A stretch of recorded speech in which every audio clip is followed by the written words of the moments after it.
परमवीर सिंग यांनी आरोप केलेले आहे अनिल देशमुखांबाबत, अत्यंत गंभीर आरोप आहे, काय सांगणार?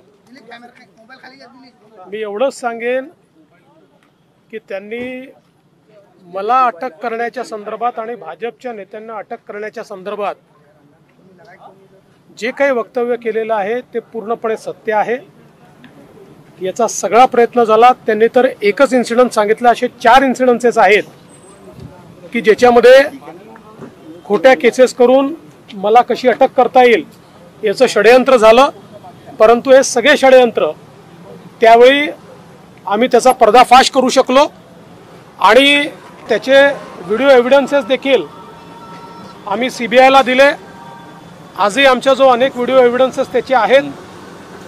एक गोष्ट निश्चितपणे सांगतो की महाविकास आघाडीच्या सरकारच्या काळामध्ये मी असेल, गिरीश महाजन असेल, प्रवीण दरेकर असेल, अनेक आमचे नेते आहेत की ज्या नेत्यांना अक्षरशः जेलमध्ये टाकण्याची सुपारी ही काही अधिकाऱ्यांना दिली होती, काही अधिकाऱ्यांनी घेतली होती, परंतु ते करू शकले नाहीत। कारण अनेक चांगले अधिकारी होते की ज्यांनी त्या स्तरावर अशा प्रकारच्या खोट्या